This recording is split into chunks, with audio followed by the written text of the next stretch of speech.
The Minister of Foreign Affairs has embarked on the National Empowerment Lecture of Girls dubbed Breaking the Bias, aimed at monitoring and empowering girls to start school. These lectures involved prominent persons and successful women giving inspiring lectures to girls through motivation speeches. The ambassadors representing some countries, including European Union, Ethiopia, Botswana, among others, encouraged the students to persist in education despite of the challenges. As development partners and members of the diplomatic community, we are committed as ever before to continue supporting the government, civil societies, community and schools to empower women and girls to achieve their full potentials.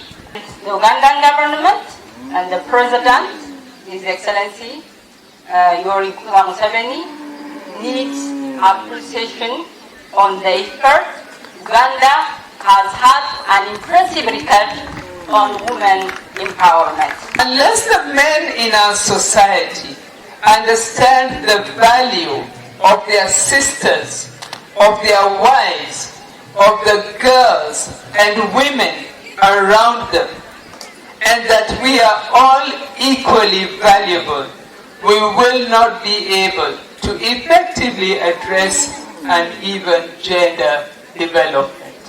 The Japanese ambassador to Uganda, Fukuzawa Hidimoto, promised bursaries to students to study in Japan. I want to see Iganga Secondary School in the application and go to Japan and to study our rich history. The woman MP Iganga District, Sauda Kauma, asked stakeholders to advocate for girls who failed to resume studies after the COVID-19 induced lockdown. We have had so many challenges in this COVID era.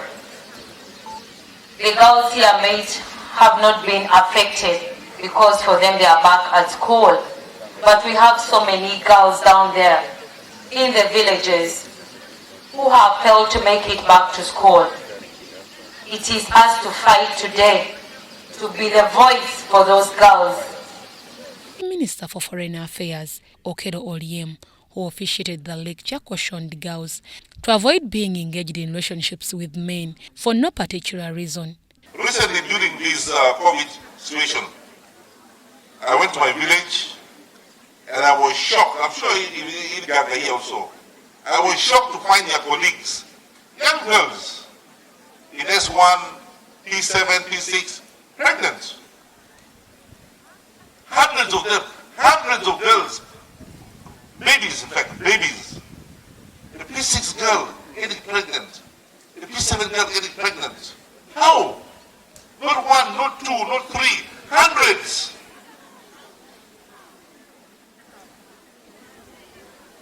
So my dear girls, please, let us concentrate on education, let us educate, be professional, and let us refuse these men who come and tell you all the good things in your ears when you're not in school. Oh, I love you, I like the way you walk, I love you. The head of the school, Monica Kagoya, asked the minister and other stakeholders for construction of more classrooms as their main challenge. In classrooms serving 1,815 students. This number of classes is too small, yet the demand for the school from the community and beyond is overwhelming. This being the only girls' secondary school in Central Busoga Diocese. We have had to partition the main halls to accommodate some classes, and all the laboratories have been converted into classes. The very high classroom students ratio jeopardizes efficient teaching and learning, more so the practical lessons and the implementation of the new curriculum, which requires adequate space for students to interact during discussions. The congestion in the classrooms also hinders the teachers from effective supervision of students during lessons, and yet the demand for the school is growing annually. The students hailed the initiative that has energized them to concentrate on studies. And in case we are given a facility that can accommodate the number of students, then we can have the children participating and teachers being able to have the shall be able to have efficient learning. I feel delighted about this event because I've really learned a lot. I've developed the confidence that I can do something in this country, Uganda, and I can change something. I can help some other girl there at the lower. Iganga SS is a girls' school which has produced many students.